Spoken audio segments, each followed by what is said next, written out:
adlaw lang dagali sa inyo nga tanan. So diri naman kita mahiwid-hiwid sa kusina mga langga. Aton karon mga langga maghikay ta sa atong pamahaw kay para dili ta magutuman mga langga. Oy, di mga langga ang atong lutuon karon kay ginisang gulay ragod mga langga kay maura gyud na atong available diri sa kusina. So maura na gud mga langga kanang sayuti o pichay. Umiora na gyapon nato mga langga bisan maura gud na atong available nga mga gulay mga langga. Syempre, lamian mo gud na ang galuto mga langga. Ay charot lang. Gini sa atong ginisang gulay karon mga langga kay mais lagi na akong gilungag dira mga langga gikan pa di nagkanlaon mga langga no by the way. So mao na dira mga langga gisara na anak ko dira ang ahos bombay o kamatis mga langga.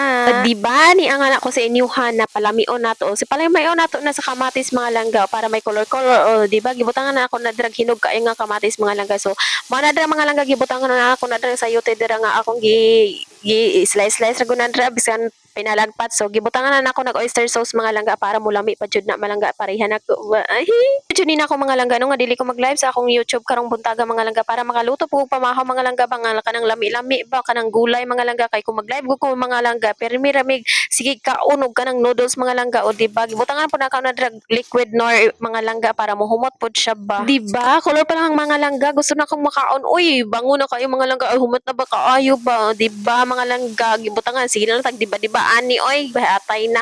So mauna dira mga langga gibutangan lang po na ako na dira ground pepper or black pepper mga langga para medyo ano siya ba spicy. Butangan na lang po na ako dira asin mga langga nga gamay og nor cubes tapos gimutangan po na ako gamayng tubig mga langga para maluto na po na atong sayuti ba. Nakay medyo nakabukal naman ang tubig mga langga gi-add na lang po na nako ang kanang pichay nga stock mga langga para maluto po na siya una mga langga ba. Kasi mikos ra na nato dira maayo mga langga para mo absorb ng mga sabaw-sabaw dira mga langga no sa kamatis nato ug sa atong oyster sauce. So mauna mga langga takluban na nato mga langga ay ginaunsa giabrihan na pud mga langga. So mauna mga langga on bukal-bukal na siya mga langga gibutang lang po na ako dira ang kuan mga langga kanang ginig sa po na ako dira ang kanang pichay nga leaves mga langga bro dahon sa pichay mga langga para maluto na po na mga langga oy tapos nag-ano lang po ang mga langga kanang tubig nga naihari na mga langga ba kay lagi medyo chapsoy ni kuno atong giluto karon. Hi. Basta color pa lang mga langga lami na kayo kaunon mga langga oy kay syempre preska pud kayo atong utan mga langga ba. From the farm pag kayo mga langga so mao to dira mga langga nag-ada lang po ko ground pepper mga langga kay medyo kulangan pagikot sa spicy na konti mga langga ba.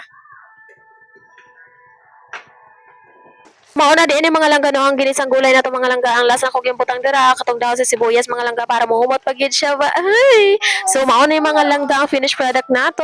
So yummy in my tummy. So meron tayong partner mga bulad na or tuyo at saka mais na kanin mga langga. So perfect match talaga. So kain mo tayo mga langga. Siyempre, mas masarap itong mga langga pag gamitan natin ng kamay or mag-hand kain tayo or ano bang tawag nito o, 'di ba? Kain tayo mga langga, perfect talaga to sa tuyo or sa bulad na ano tsaka sa mais. So, perfect. Thank you Lord for the food. See you in my next vlog, guys.